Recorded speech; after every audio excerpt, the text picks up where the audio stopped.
Welcome back to another classic episode of The Culture of Currency. As the title and thumbnail suggests, we are rating another coin on today's episode. This is a coin that needs to be seen in motion to really capture its beauty. Of course, we are talking about the 2018 Silver Diver of Grenada. This was a coin that was part of an unboxing where my wife purchased the coins.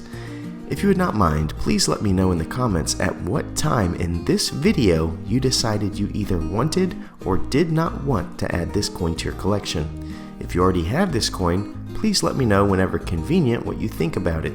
I would love to know if you think the same way I do. As always, before we get into the coin itself, we must try to capture the culture of the land that commissioned this coin so that we have a better understanding of the significance of the native dwellers. So let's talk about Grenada. When one thinks of Grenada, they often think of a tropical island and resorts, and although we are not wrong in thinking that, we cut this island a little bit short. In order to really understand the island and its inhabitants, we must take a few steps back in history. Geology suggests that Grenada was formed by underground volcanic activity during the Pliocene era, that's roughly 2 million years ago. Over time, as other island examples would suggest, foliage would creep to those islands, making it a habitable place for birds among other marine animals, and eventually seafaring people. Anthropologists and historians agree that just like many of the islands in the region, the Arawakan people were first to find the shores. They could have brought with them animals such as monkeys, rodents, and other things, changing the zoological makeup of the islands. Just like other islands in the area, the more violent Caribs eventually show up and take control of the island, calling the island home until the arrival of the Europeans. It is believed that Columbus was the first European to find the shores on behalf of the Spanish in 1492, but left without claim or colonization. The name Grenada is therefore linked to an old Spanish word for pomegranate, which is both a grapefruit but also a symbol meaning life and fertility, which this island is really still full of both life and fertile crops. More of that in a little bit. The English came in the early 1600s and were unsuccessful in their attempt to colonize, having underestimated the Carib people. The French came calling midway through the century with a different strategy.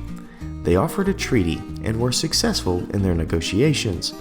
All was well and good for a couple of years until fighting broke out and the French by force took the island. The French brought slaves to the island and organized plantations for sugarcane and indigo, and would hold this island until the British took control in the 7 Years' War. The French would reclaim the island during the American Revolution, but would lose it in negotiations in the Treaty of Versailles. British rule was not favorable for some time, but would bring with it freedom. The overwhelming majority of people on the island at this time were slaves brought from Africa. The English abolished slavery, which on this island was around the year 1834. This really changed the economic interests on the island. In order to find the cheapest labor, the English carried workers from India. The travels to and from India also brought an interesting spice called nutmeg. A few trees was all it took to make this little island of Grenada responsible current day for roughly 40% of our world's nutmeg industry. The trends of the past are still visible today as we see African slave descendants still make up around 80% of the population, and there are still small factions of East Indians still seen on the island. And nutmeg is still the cash crop that helps the economy stay afloat. According to CIA resources, roughly 30% of the island is still zoned for agriculture, and another 50% is forest, making this a really nice place for nature lovers to visit.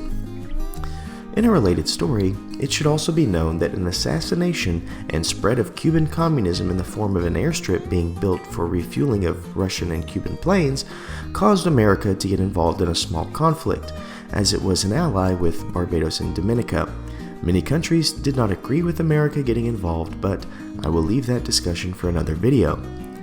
Now that you have a good feel for the island and culture of Grenada, let's talk about the interesting coin and put it to our 60-point scale. The front of this coin is nothing special, and in fact, it's basically the same as many of the EC8 coins. It must score the standard 6, just like the other coins in this style. I will not rant in this video about the Queen and her real estate claim on silver, but please know my feelings have not changed. The back of this coin is really where the magic happens. This is such an interesting scene. I find it very unique because it captures a present scene that ties such history and culture. This is a coin much like the Comscope coins that you really cannot appreciate on the screen or even in this video. You really have to hold it in your hand. The way the light dances off the ocean is phenomenal. We have no negative space and the details are beyond measure.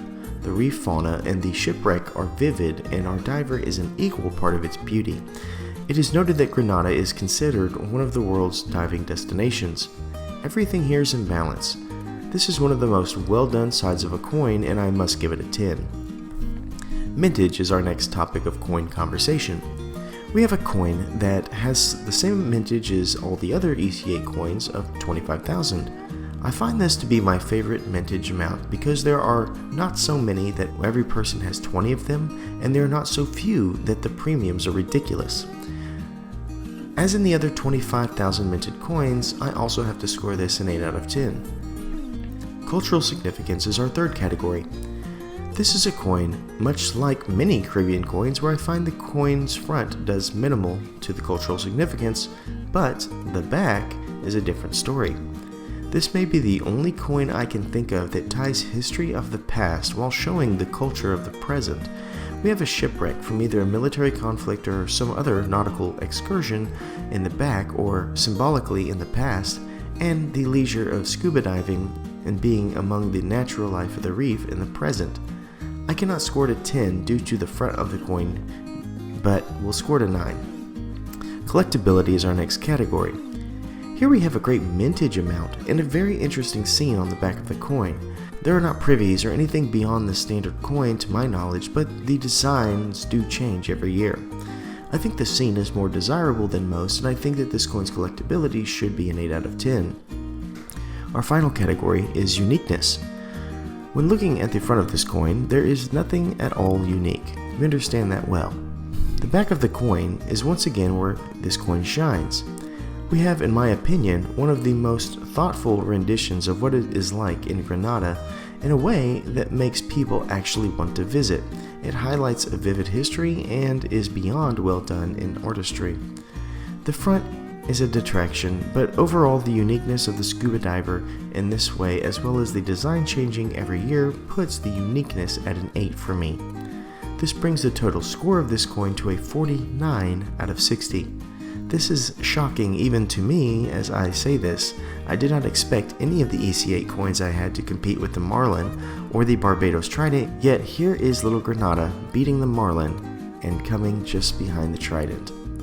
In conclusion, if you are wondering if I think you should have this coin in your collection, my answer is absolutely. I hate the front just as much as you do, but the back is a legend. This is one coin that I can honestly say I need in my collection. Thank you for watching, and as always, please remember to stay classy and current with the culture of currency.